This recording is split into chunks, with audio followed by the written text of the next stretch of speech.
Hey everyone, we had a big weekend for results. Set 10 came out and we had 2 WGPs. So we had WGP Yokohama, which was absolutely huge. They had to separate it into 2 blocks. And then we also had WGP Singapore, which we had some results for, and that was a singles event, while the Yokohama one was a teams event.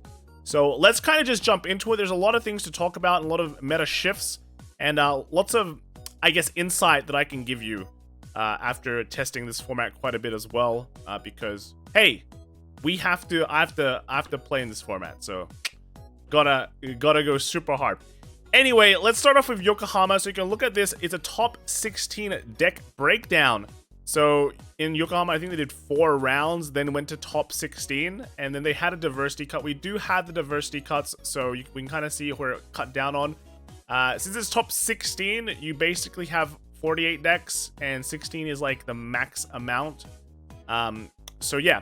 Sure, there is diversity cut and its teams, but there is some things to actually, discuss. So as you can see here from the pie chart in the top 16, the biggest decks were 7 Avas and 7 Messiahs, followed by 6 Gandivas. So Gandiva becoming a real prominent factor in the meta right now. Remains to be seen if that will be continuing. Chronojet and Ebisu also rounding up the normal decks that we see, and then Overlord. Hexa Orb, right? This one was kind of out of the blue, but if you play the new Hexa Orb, you'd probably understand why this is really good in a team format. I'll talk about it later. And then from there on, we have 2 Youthberg and then everything else. So for Block A at least, the Drejuled was kind of weird. It was just kind of underperforming, right? Very hyped, lots of expensive deck, right? 80k deck people were memeing about, and only turning up like 1 result in the top 16. Let's continue. So here is the diversity cut. These are the teams that made the top 16. The main thing that we're looking for is the cut. So basically, everyone who was 6th and up in Swiss made it through without a diversity cut because they went undefeated. And then everything 6 to like 16 was the diversity. And then we have the full results here. So this is from, last place. So this is where diversity is happening. And you can see lots of very diverse. Right, I'll just go through it. So Letitia Overlord and Ebisu, Ava, Jet, Orb, and then Messiah Archite, and Ava, and then Messiah Gandiva and Minerva to be 13 and 16. We will be looking at a lot of these decks that have changes. Unfortunately, something like the Archite list, although it seems pretty cool, there is no changes to this list. I did take a look at it, and it's just, there's no changes. Same with like kind of the Minerva as well. A few of these just basically have no changes. Then 9th to 12th, we have the Orphist, Gandiva, Lukir, yeah? And then Messiah, Youthberg, Overlord, Ava, Youthberg, and Unica. And then the 12th place was the PBO, Jet, and Orb, Hex Orb. And then 5th to 8th in Swift was the Avant-Garda. So this is where everything until 6th place, remember, was undefeated. So these guys made it through without diversity. But even if there was, probably Avant-Garda would make it in. Yeah, Avant-Garda, Messiah, and Jet. Then was the Ava, Gandiva, and Ebisu. And then from here on was the diversity cut. We had the Overlord, Gandiva, Zorga. And then in 8th, we had the Messiah, Maelstrom, and Hexa Orb as well. And then the top 4 in Swiss, also undefeated. We have the Gandiva, Ava, and Jets. Then Drejuled, Gandiva, and Ebisu. And then Messiah, Ava, and Miguel Nozuchi. And then 4th place was the Messiah, Ebisu, and Ava. So pretty cool. Let's look at the top 4 we have here. So the winning team actually was Lutetia. Was the Lutetia, Overlord, and Ebisu team. Then followed by the Gandiva, Ava, and Jets. Then Twitter, this was the another undefeated team, right? Was Twitter was the Ava, Gandiva, and Ebisu, and then 4th place was the Messiah, Ava, and Miguel Nozuchi. So let's kind of talk about the few decks and how they did well. So let's kind of start with the Gandiva. So the Gandiva lists are really, let's zoom it in a bit. So Gandiva, very cool. A very interesting list. The reason, if you notice, a lot of what is good in the current meta is decks that retire, right? Because some of the most popular decks right now do retain a field. So basically what a lot of people are either playing are really fast decks, the decks that scale well, like the Stride decks, or decks that retire, which can kind of like grind a longer game. But yeah, Gandiva is one of those decks that can kind of grind a longer game while retiring, while retaining a good kind of hand advantage. So really, this is the winning list, or the toppiest Gandiva list out of them all. And yeah, it's just a really easy deck to get into, really easy deck to buy, really good deck overall. And this person is running the I think it's a capture party order, which just lets you draw more. I don't know if this is totally required. It feels like you might deck out, but at the same time, yeah. The deck itself, a lot of it comes down to like a CB1, draw 1 kind of thing. So if you're able to get a few more draws from here, then that's tops, right? That could be really good. So yeah, very nice list. Then the other Gandiva one here as well. Just pretty much the same idea with the oh no, I think it's Best Harvest, not Capture Party. Yeah, Best Harvest, whatever it's called. It's just the order. It's the Eugene order, man. Eugene is just, you know, branching out. This one is actually running the Cycler card. We don't really see it here, I don't think. But yeah, this one is running the Cycler card. You do kind of have an excess amount of soul in the deck unless you forcibly spam Still gonna, I think. It's just a grade 3 Gandiva card. But yeah, you can build up an excess of soul. This card also does just retire an entire column. So like in terms of CB effectiveness, this is pretty good against decks just to leave things on the field. And then next Gandiva list as well. This one is running 2 Cyclers again. But you gotta see, like, the lists are pretty similar. You wanna, I think some lists are running the Meteor Flare Dragon just to kind of get around, you know, Ava. Remove their intercepts. You actually can't retire the obfuscates, but you can retire the intercepts, which is, well, no, remove the intercepts because it's a con ability. So that's pretty good. That's pretty good. I think that the general consensus before this tournament was you want to run 4, and it's kind of mixed. So the winning list ran 4, the other ones kind of didn't, and this one only ran 2. So overall, yeah, up to you, it seems like. But yeah, that was all the Gandiva lists that we kind of saw in the. There should have been more. There should have been way more. But yeah, we're gonna see a lot more Gandiva lists from there. Next we have is a Drejeweled list. This was really hype going into the tournament. In terms of what actually happened is not too crazy. This one is running an interesting list. We do have the Gungaram Swirl that we kind of discussed before, but then we also have the split between like the one-off you know, booster Drejeweled and then 3 of the TD Drejeweled. So this is kind of just giving even more different names, I guess, but at the same time, this is a better rear guard than your you know, booster Drejeweled. So interesting take. I don't know. I feel like running more of this, the booster Drejeweled, is fine because you can kind of do the mask switching and then just kind of get more draws if you really need to. But otherwise, the rest of the core is pretty similar to what we've been seeing. The Avant-Garde list. Avant-Garde really got some support. This one is weird, though. This one's a weird list. You did get 4 of this guy. I think it's a half-away. Amazing card. Actually, amazing card. You know, getting a draw, counter charge, 10k booster, plop at any game is so good, right? This one's running Combine Rusher just to get that rushing early, which is, okay, that's cool. But then running 3 dogs. 3 of these dogs, yeah, 3 dogs. I guess like they can go to Soul, which is nice. Can kind of set off the Combine Rushers if you really need to. See, I don't know, like it's a bit weird. I guess you have some extra slugs, but I feel like your hand will be like defensively will be pretty bad. So you gotta close out these games really quick. But if you're not closing out these games really quick with this deck, then you're doing something wrong, right? Next we have is the Zorga. So Zorga is basically the deck. I think a lot of people overlook this because they were hyping on 80k Drejeweled. This deck is actually really decent. I think in terms of deck power, in terms of like the mask decks, Drejeweled and this and the Zorga is basically the top of the mask list, right? You pick either one. I think personally, like if this was me and I had to pick a mask deck, I'd pick Zorga over Drejeweled, just because sure, Drejeweled has like a lot of explosive power, but it's pretty copium when you just don't draw the cards, right? If you don't draw the cards, you kind of fizzle out, and you have like no long game versus Zorga, which can kind of play a long game if you want, and at the same time, it has more tools to like get what it needs. So if you need a mask, hey, let's search it out. Your mask targets are better because you're running more of the wretches.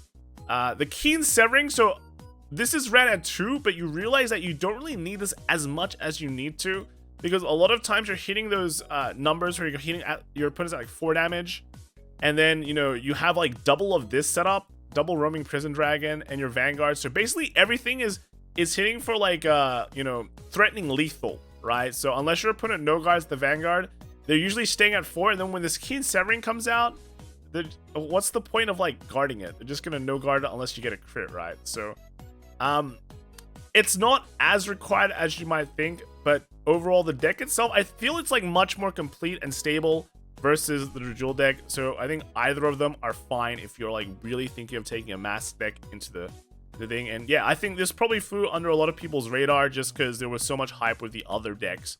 And Zorga, you know how Zorga is. It's like when it pops up in a top, people are like, wow, it topped. But I don't know. I've been saying Zorga was like all right for quite a while now, I think. And I think with a mask, this really puts it over the top. Yep. Orfist, this one is kind of we just kind of put this one in simply because it's Orfist. It did get some new support, right? Some of the new grade 2s and the cycle are just very, very good for the deck. So overall, yeah, Orfist kind of shown up a bit. Nothing, it's kind of like an outlier though, so nothing really crazy. And then we had a Unica. We put this Unica list in simply because, Unica looks nice. That's basically all it's good for. Unfortunately, the deck is still not very good. Mask-wise, it's got a great, I think it's got a great, mask, not mask effect. It's like a removal effect, where you remove the other copy of itself deck. But the main effect of Baiko is pretty average, which is why you see this only run at 2. Right, not very good. But then again, the original Unica effect is also not very good too. So overall, this, congrats for making it, but definitely diversity, in my opinion, and not a list I'd actively take. Yeah. And then here's the Hexa Orb. So this is gonna be the surprise for a lot of people. Hexa Orb doing well this tournament, and although we only saw Block A, let me assure you, there is some in Block B as well. If you tested Hexa Orb, you would understand why this list is so good in teams, right? Hexa Orb, when it goes first and it draws its Aquamarine, you basically win. I feel like you just have so much power, you win. And then in this case, they just ran Aquamarine as a normal ride line, which I'm not 100% I'd agree with. Just without the Persona Ride power, you get an extra drive, an extra 10k, and sure, you get to do multi-attacks. They're not that strong. Your multi-attacks are pretty darn weak unless you trigger, which is still not the best. So, you're highly reliant on Persona Ride to make that huge, crazy, strong turn. But I guess, with the effects, you still get to do, multi-attack. You do get to do multi-attacks plus, confirming triggers. So it's not too bad. I think I want to test that line a bit more. I was testing more on the OG Hexa Orb going into this, running 4 in the main deck for this, which is, I guess it's cool. But the thing is, you find out when you go second with this deck is pretty jank. There's not really any good ways to get advantage with this deck, which is why I do like how they're running the Mr. Zoldats, whatever. It's the Dragon Tree grade 1. This one actually does give you CB1 advantage, which is pretty good. You generally don't use that much CB in this deck. The only CB you're using is for this Angel here that lets you check the top 2. And then sometimes, I guess they run Octaray, so this one CB1s and check top 2. And then if you run this, just for an advantage, these are the only ways for you to get advantage. But, the one thing with the Cycler is that, okay, it does stack your top deck, so it's okay, but it doesn't get any more power. But this person's not running the grade 2, the new grade 2 as well, so that's interesting. Anyway, your CB used for advantage kind of keep you there, but if you go second with this deck, you'll see that the deck performs markedly worse than going first, because you kind of get 1 turn less to live. So yeah, that's just my thoughts. In a team format though, where you think everyone's going to be taking Chronojet and Messiah, this deck is really good because you have this slot where you just randomly beat them, right? You randomly beat them, and your other 2 slots are good decks. Also, not everyone's going to be taking Hexa Orb, so it works pretty well in diversity. So Hex Orb is kind of the pick, a good pick for teams. But if you're gonna take this deck to singles, I would say no, because you're basically doing the coin flip every game to determine if you win or not, right? So otherwise, yeah, Hex Orb amazing for teams. And then another Hex Orb list as well, also maining the Aquamarine. And this one is running the new grade 2, the is it White Wizard? Yeah, Infulgent Wizard. Yeah, cool. Also running the Dragon Tree card for the extra draw. And then the Cycler. The Cycler is actually really good for this deck because you don't use Soul much except for the Aquamarine. But in the early game, your Soul retains itself. So just running, being able to cycle and get more cards does help you quite a lot. And the second effect is still kind of relevant. So yeah, overall pretty nice. And then running this cool grade 2. So nice counter charger and puts itself to Soul. So nice. Overall, very cool list. Yeah, if you're playing teams, give it a go, right? And then lastly, we do have an Ava list. I just kind of want to show this Ava list. This is kind of the evolution of the Ava list now. And it's a pretty simple evolution, but makes it really strong. So you look at here is you got the 4 assemblers in Japan. Yeah, get the PR. Then you plug in the 3 new cyclers where your Combine Rusher or something used to be, or your Jane card or whatever, your filler card. Put this in and your deck is complete. You're good to go. It's time to win. Let's go, right? So that's basically the only change. It's actually a really big change as well, because I think this does allow you to play the Grail as well. Yeah, so that will allow you to play the Grail on the turns you miss out on your Persona Right. It will confirm your Persona Right and make your turn still better. And then play another set order, because the CV1 does let you play 2 orders a turn. So will be interesting to see how many people put in the Grail from that. But yeah, really cool. Anyway, the next time we have is Black Block B, and this one has a way more amount of different decks. So again, we still have the 7 Avas, right? It is what it is. But then we have the 7 Gandivas, and then 6 Chronojet, 6 Messiah, 5 Drajuled, and 5 Zorga. And then further from there, we have the 3 Ebisu, 2 Overlord, 2 Hex Orb, 2 Welstra, and then Minerva, Bruce, and Granville. But you can see here, a lot more Drajuled, a lot more Zorga, and a lot more Gandiva. Just a lot, right? A lot of everything. And then in terms of the diversity, this diversity I think was at 6 again. So basically top 6 was undefeated and the rest was based on diversity cut.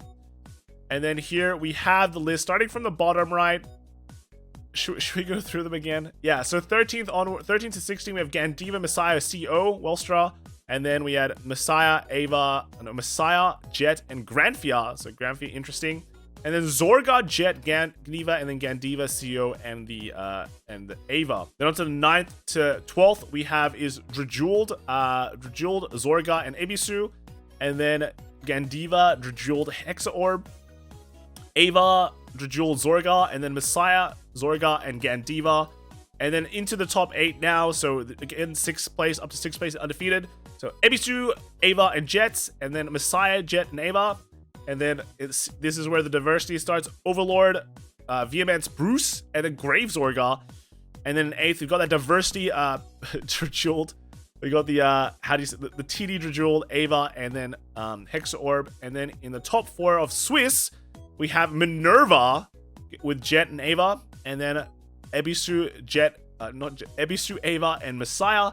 Then 3rd was Gandiva, Drajuled, Messiah, and then 4th was Gandiva, Overlord, and then a Jet. And then to round out the top 4 winners, we have the winner being Ebisu, Jet, and then Ava. The 2nd place we have is the Drajuled, Orb, and Ava. And then 3rd was Gandiva, Overlord, and Jet. And then 4th was the Minerva, Jet, and Ava.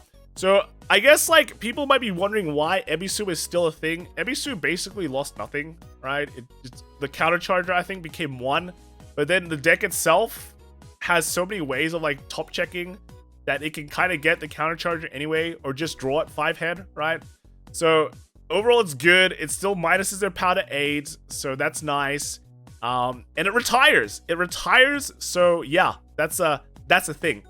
Anyway, let's kind of go through all the list as well. And just another thing, I think in the previous one we saw Magal Dozuchi. This one is also a really good deck. It fights strides pretty well because you can grade 2 game. Yeah, the Shoujo Doji grade 2 is pretty nice. So you basically can fight for first stride, and then, you know, they can't do anything. Anyway, let's look at the deck. So first off, we got that Hexa Orb deck. This one was running a, you know, the OG Hexa Orb as the, how do you say it, the ride line, and then with the Aquamarine. It's kind of like my idea on how the deck should run. Running, is it Diaglass? All right, not a fan of this deck. I'm not gonna lie, not a huge fan of this deck. But it does check top 2, right? It does check top 2, so that is cool. Also running this card. I mean, I haven't seen this quite often, but I guess it's pretty cool. When you're Persona Ride, it gets 5k. When they have to guard, they have to guard with 2 cards. I think it feels like a bit of a gimmick. I think you're just better off running just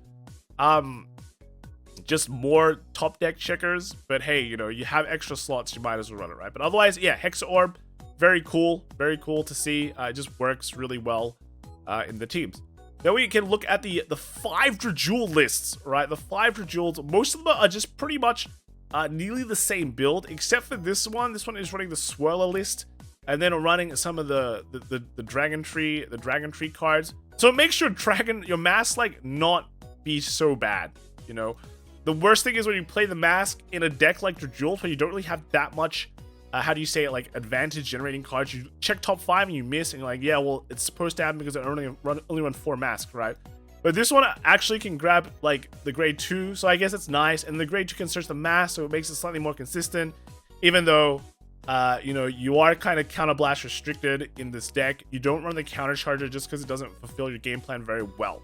And also just, they're running the TD grade 3 for just diversity card. You know, you run 1, you can see he's still running 3 of the booster version. So pretty much there. Then the second Revealed Mask is just kind of, I think this is pretty much similar to the ones that we've been seeing a lot previously. Just a lot of the 4 mask build, and then just the Swirler Gingram combo. One thing I haven't pointed out a lot is that a lot of players are running the heal, the crit heal, simply because everything in this current format gets crit, right? So Drajul gets a crit, Gandiva gets a crit, Ava Obfuscates get a crit. So there's a lot of value in running heal crits because they just become bigger shield. So this is a nice tech in the format that, you know, you probably should take a look at, right? I think the only thing that doesn't really get a crit is Amnesty Messiah and you know, Fate Rider and next stage. Well, Excelix gets a crit, so hey, maybe not that good against those decks, right? Then the next one here is just another Drajul Mask. Again, very similar list. The 4 Swirler, 4 Gingram, 80,000 yen combo. Yeah. Pretty much. Another thing also is that a lot of people are just running vanilla over triggers, because guess what? You know, 200 millions are better than 1. Yep. Very, very cool. Here is another one. Okay, this guy's just running the normal one, but again, you know, Swirler, Gingram, pretty normal list now. Actually got, I think it's got only, oh no, it's got 4 draws. So yeah, very, very similar list. And then this last one, is it any different? It is different. So this one is running Sargons and Falcates with the Dragon Tree grade 2. So it's also running 4 of the PR though, which I feel like is wrong. This PR is insane. It is way better than Rockagore, so maybe they just can't find the PR. But yeah, I do think the PR is way better. So not 100% sure on this list, and then a lot of Bang Dream crits. Yeah, cool. Then the next one we see is the Gandiva. So I know we've seen a lot of these Gandivas, but again, a lot of different ways. I think this list is similar to what we saw before though. But yeah, you know, Cyclers with the best harvest. Yeah, cool. How many? This one is not running any cycle. I think, have we seen this one? Have we? I swear we've seen this. Maybe, huh?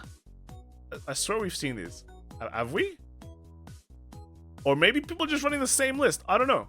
Yeah. Anyway, okay, cool. Like more of these. More wanting the Bav Sagra engine, which is kind of interesting actually, because the grade 1 ride line for Gandiva is like, it's like all right. It's like not the best. Technically, it saves you a card from, you know, you don't have to discard for ride deck, but you can just get a card, right, and use that for many different things. Yep. So that's that. Here is just another one. Maxed out Cyclers. No Harvest, which is cool. You can see the 4 heals there as well. And then yeah, very, very, very straightforward. This one, nothing too out there. And I think that's what most of these lists is going to be. Nothing too out there. I think this is the most unique card in Gandiva. All right, the Brachio Force. All right, this is going to be the main spice in Gandiva. But actually not running any MFDs in this one, which is gonna suck against some matchups. You see, this one's back. This guy's doing it correct. And yeah, okay, nice. And then pretty much all similar lists. This one, is it 3% right? That's sounds wrong. 3% right? Okay, and then just maxed out everything else pretty much. Actually running the Dragon Tree, which is okay. All right. And then lastly, this is gonna be the last list. We have the 3 cycler build, no best harvest. And yeah, maxed out of the grade 1s and then maxed out on the grade 3s. So yeah, these are the Gandiva lists. They're just very simple to play, very strong, very effective, very cheap. Very cheap, especially if you're not running MFD in the list. Hyper cheap, right? So very good. Next is the Zorgas. So these are the bunch of Zorgas that did well. There's quite a lot. Again, you know, the main takeaways, 2 keen severing. Find out what you want to run for your order slots, right? So I think most lists always run one of the Malice, right? Because it's just good, draws your card, adds a soul counter charge, gets rid of your roaming prison dragons. Great. I see most people also only run 2 masks because there's so many ways to get the mask in Zorga, so you might as well, you don't need to run that many. And then the rest of the orders, like I think this one run defensive, and then just 4 of the top 3 discard. Like you can pick one discard from top 3 and then call. Just because like you don't need power in a way. You know, Zorga mask gets so much power already, like just built in plus 10k. With a Persona Rider that's like plus 20k, that's already pretty good to me, right? But you can also Alchemagic the same thing. That's the key thing that you need to know. So yeah, very, very nice, very cool, and you don't need that much OG Zorga as well, just because you know, once you get going, you kind of get going. Yeah. And then furthermore, just more here, right? Shadow Cloak Wretches, running 2 Malice, 1 off on this. Actually, 3 of the masks, which is interesting. This person running draws. I see more people run fronts though, right? The previous guy actually ran draw as well, so crazy. And yeah, even more draws. Malice. Oh, this is oh, I just draw a card. Look at top cards. Discard. Nice. All right, cool. You do use like CB a bit more, I think, with this deck now. Just because you know your wretches, your keen severing. It's running 3 keen severing though, right? 3 keen severing. The Zorga mask itself doesn't require a CB, so yeah, but there's not like in terms of recovery, like resource recovery in this deck, it all comes just down to Malice. So I think you just have to balance between the soul and the CB. And I think after testing though, the soul is kind of an issue. So yeah, 2 Malice might be correct, and then just kind of lessen on the soul blast one. And then lastly, this is the last Zorga. It's running Grave Zorga. So again, I think with this list, if you miss like the mask right up, at least it's not too bad. Grave Zorga itself is really, really good when you're just stuck. But also, you know, diversity cut. I think everyone, like, the consensus is the blue Zorga is better in mask. So if you're running the red Zorga, you might get a slight diversity advantage over your opponent. So be that as it may, right? That might, if you're playing it in English, you might be thinking, should I run red or blue? It's up to you. You just got to take the advantages and the disadvantages, and then just, yeah, you know, the true mass and a bunch of orders. This is kind of similar to the old kind of Zorga orders where you have like one-offs and everything. Well, nowadays you can run like multiples of one, but I think it still comes down to testing which one is the best for you, right? Which one is the best kind of lineup that you're comfortable with. I think that's the most important part of Zorga. And the other unique part is running the Dragon Tree card, which is crazy, right? And then some of the other decks that kind of topped here, we have the Minerva list. This list basically has no changes. But it's still Minervaing. I think people are kind of underestimating Minerva still, just because, you know, it was in the Youthberg meta, and then we had the Ava meta and all the Jet meta. So deck's good. Deck is still good, right? And then the next one, we have the Vehement Spruce. It got a new card. I think this is the new card here. It got this new card. Still hasn't been doing that well though. So take it as you will, right? And then lastly, we do have the Granfia. Kind of got to show the Granfia, right? Got this new PR. Makes it pretty good. But yeah, otherwise, kind of a diversity cut. That's what I think. Moving on to Singapore, we do have some lists here. So I think we have the top 8 and then several decks. I don't think we have I think we have the top 4 actually. We have the top 4, but we don't know the exact placements. But yeah, this was a singles one. The top 8 was 2 Ava, 2 Messiah, 2 Chronojet, and then 1 Youthberg and 1 Revealed. So the old guard still keeping strong. Yeah. And then here we have the kind of the winning list. So this one was from Tsuba, and this was the Messiah that won. So very nice, you know, good old Messiah doing well. And then I think it beat a Chronojet. So the Chronojet was second. And then in the top 8, I think this is the 4th place list from Lux. This was the Messiah, which is another Messiah list, which is good. So we got the 2 Messiahs accounted for. And then this was the Ava list from Wayne we mentioned top 8. So this was, you know, Ava. So yeah, again, Ava, really cool stuff. 4 of the Cycler. And then we have Aloysius Aang coming in top 8 as well with the Youthberg. So we got the Youthberg in top 8. And then in the Mervyn here as well, 94 Smurf with the Ava list coming in top 8 as well. So yeah, unfortunately, top 8 lost to Messiah. But this is just with the new set 10 Ava. So that is pretty much the entire format wrapped up. The big tournaments this weekend. Big takeaways are, you know, Ava's still the best deck. If you're playing a Stride deck, Jet and Messiah are still doing pretty well. Some of the new decks that people thought would be super dominating, like Drajuld, are just doing okay, right? They're doing okay, which is fine. Zorga Masks is also a pretty good deck, and in my opinion, one of the best decks. One of the best mass deck, if not the best mass deck coming out of the entire set. Then in terms of the Japanese meta, Ebisu still remaining strong, has the retire and the minus power, which is great. Megala Nozochi, also a pretty good deck. I feel like against a good player, that deck kind of suffers a bit more, but against normal players who play Stride, this deck has an advantageous matchup, which is pretty good. Also, Gandiva is like insane. Basically, any retire card, any deck that retires does like retire effectively is pretty good in the current meta, simply because you can grind out your opponents. You basically beat up on Messiah. Against Jet, they kind of lose some of their cards, which is like okay, but you know, decks that kind of wipe their field exist less. Like CEO is played less now, so pretty good. It's pretty good just to like kind of get rid of opponents' fields as well as getting advantage and getting power. Gandiva is just a really, really good deck right now. Is it tier 1? I don't know, but it's definitely at least tier 2, hanging out with some of the other big boys there. And then lastly, in terms of something like the Hexa Orb that popped up, strong deck, good for teams. I wouldn't play for singles. That's just my wrap up, my thoughts. Let me know what you all think in the comments below. I know it's a long video, but I'd like to hear your opinions on it. And if I'm wrong, you know, feel free to discuss. If I'm right, feel free to discuss. And I will see you all next time, right? See you tomorrow, right? Bye.